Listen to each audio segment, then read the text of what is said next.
Thanks for coming to my talk. I'm Edo. I will talk to you guys about testing like before. So I guess a lot of you guys care about testing, but I know, at least from my personal experience, that one of the pain points with testing is always I/O. So in my case, I'm looking at HTTP requests and how I handle that. Maybe it's helpful to you guys, yeah? So that's my Twitter handle. Tweet at me if you have ideas. Quickly about me, I'm first and foremost a father, then a web developer, full stack web developer, a Dutchie. So I moved from Amsterdam to Vienna about 2 years ago and started my own freelance agency for web development. It's Null House. You can hire us through that link over there. Alrighty, so let's get to business. So a quick primer on testing and mocking. If you read up on books on unit testing, you'll quickly run into people saying that you should not unit test I/O. So that's input-output. So that could be database, it could be network, it could be hard drive. Well, why is that? So in case of unit testing, I have two big goals in mind. Those are, I want my tests to be deterministic and I want them to be fast. So deterministic means I want them to behave the same way if I run them multiple times over without changing my code. I want to be able to rely on my tests. If I don't change anything, I want them to either constantly fail or constantly pass. I don't want them to randomly change up because then I cannot trust what my test is telling me.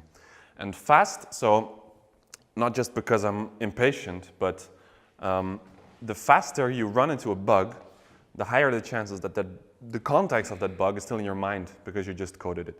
So you want to have a tight feedback loop that increases the chance that you have context and that you can fix the bug quickly. All right, so with these goals in mind, what does I/O do to your tests? I/O could be network, could be disks.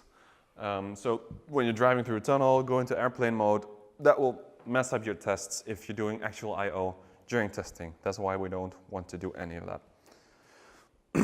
So how do you circumvent I/O while testing? So one way is to do normal mocking, right? So mocking basically means stubbing out the original functionality with some fake functionality. So let's look at a little function, a function storm alert. Let's see if I can, is it better? This storm alert will alert storm if the wind speed is higher than 100 and it will return all good otherwise. It gets the wind speed, you see right here, from some kind of external function. And if we want to test this function, you would mock out that external utility, tell it to always resolve a wind speed of 200, and in that case we expect the alert always to be yelling storm at us.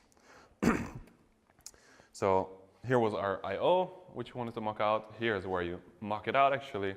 Here's where you tell it what to return in your mock. And the original get wind speed will never be called. So we've circumvented our I/O.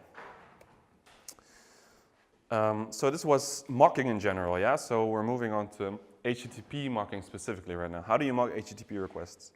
So I asked around on Twitter. I asked Kent, and he basically told me there are lots of approaches and none of them are well explained through Twitter. So I went looking for the solution by myself.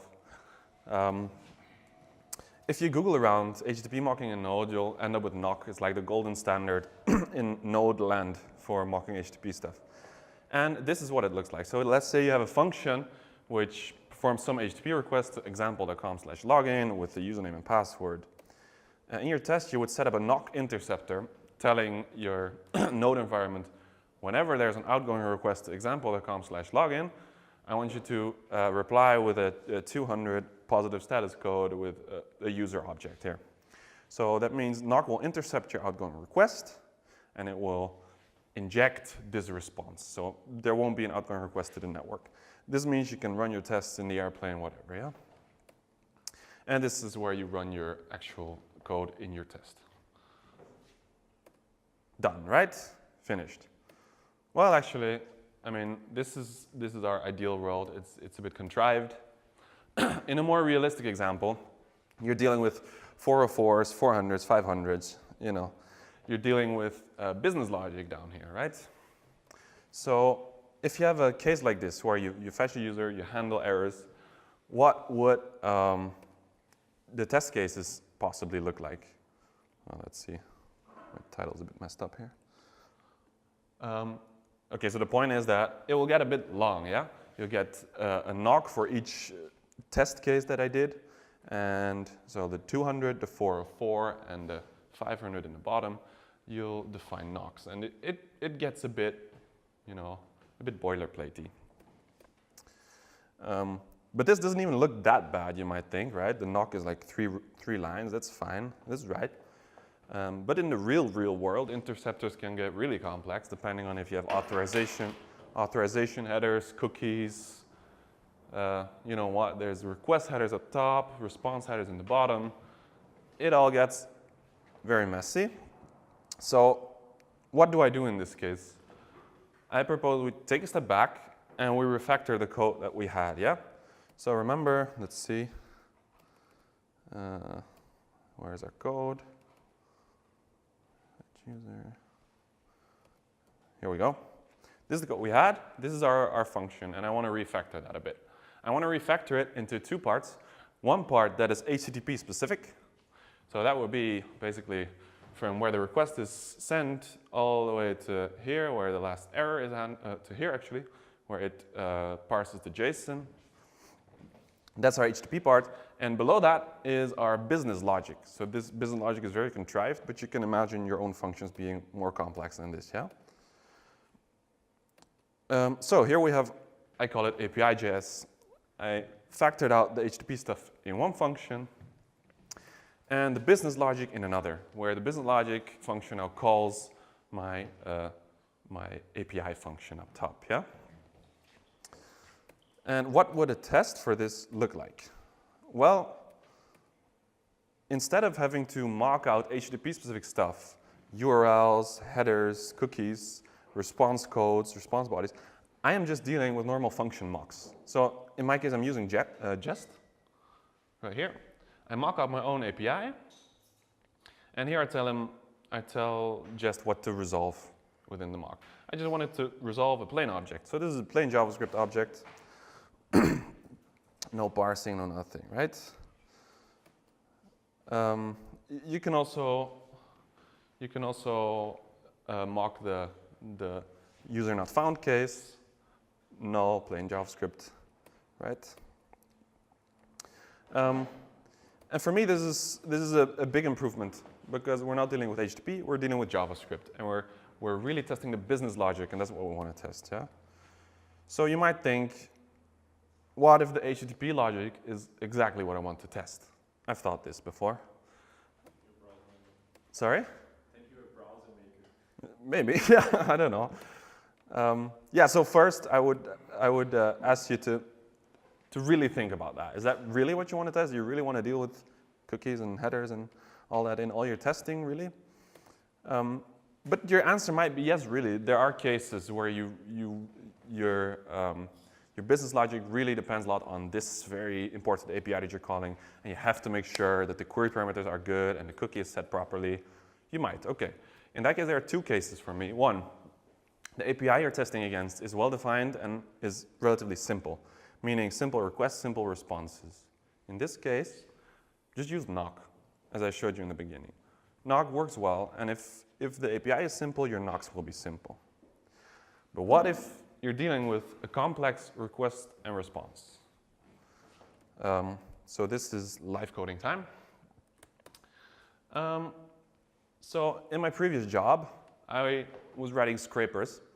So downloading HTML pages, parsing them, extracting information. So this is inherently relatively a complex response because it's literally an entire HTML document.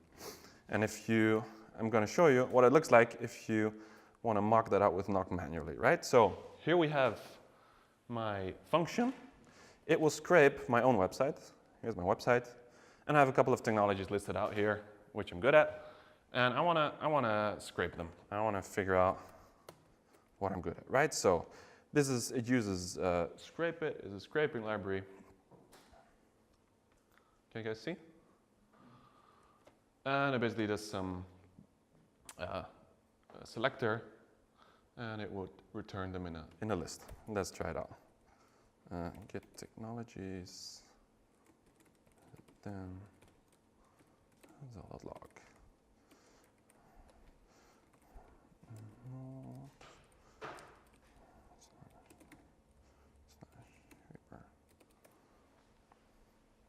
Right. Can you guys see it? It's an array with the 4 technologies. Surprise, surprise. Okay, so this is what we expect, yeah. And now we want to make sure we test this properly. So please ignore the comments. I'm going to write first a very naive test, yeah, one that you wouldn't want to have in your production code base. I'm just gonna say technologies. Let's say await get technologies, and I would take this guy over here and say I expect my technologies to equal, let's see,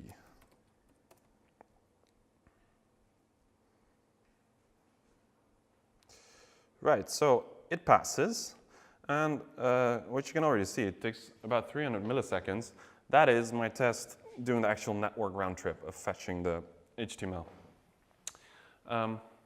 So it works, but obviously if I step into the airplane or our website is down or whatever, this fails and I get a false negative. So what I want to do here is, okay, you know, I know about knock. Let's try to knock this out. Try to knock it out. Let's see. All right, so I start from the same naive implementation, but now I'm going to have to write a knock for this. Yeah, bear with me, guys. I hope I manage. House dot get. So I'm getting the English page for you guys, and I want to reply. So let's check if I've written my knock correctly. So I'm replying with an empty body right now, and let's see what happens. I expect the test to fail. Fingers crossed. Yeah, so it expected an array with 4 items, and it got an empty array, right? That's because my response body is empty, so it cannot scrape anything. So what do you do now? What do you do from here? Well, the scraper really needs the whole damn HTML, so I guess there's nothing else we can do except yes. Okay. Oh, very pretty test we have here.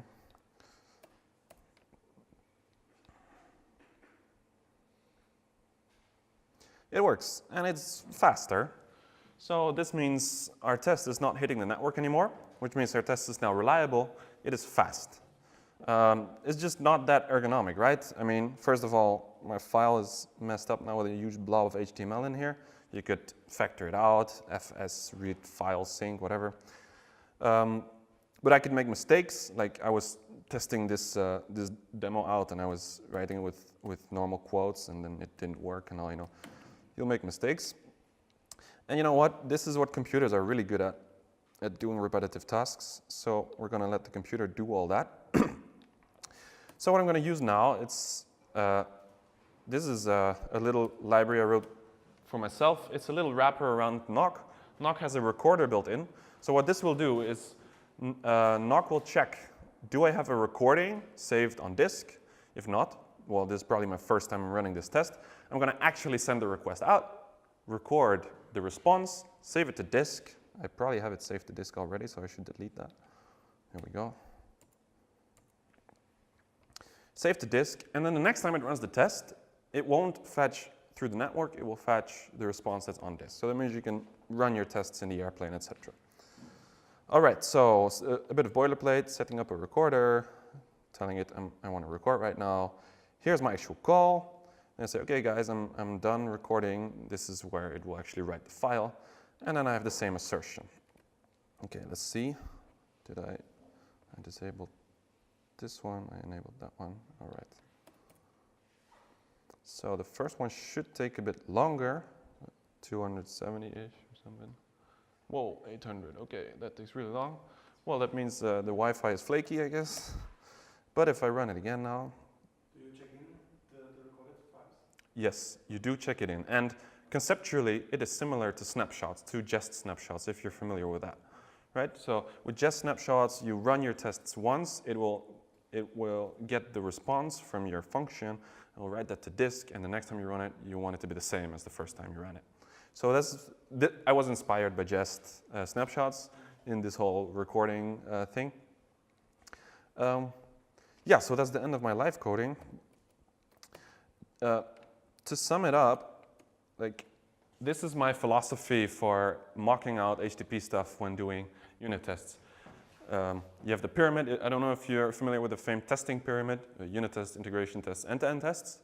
So here we have the bottom layer is like 80–90% of your tests, in my opinion, should be simple API wrappers. Extract your HTTP-specific code into separate functions, and only unit test your business logic, which is what's left over after you ripped out the HTTP stuff, right? And then you mock out that HTTP stuff with regular, whatever library you like. In my case, it's Jest. You can use other stuff, which I've forgotten already.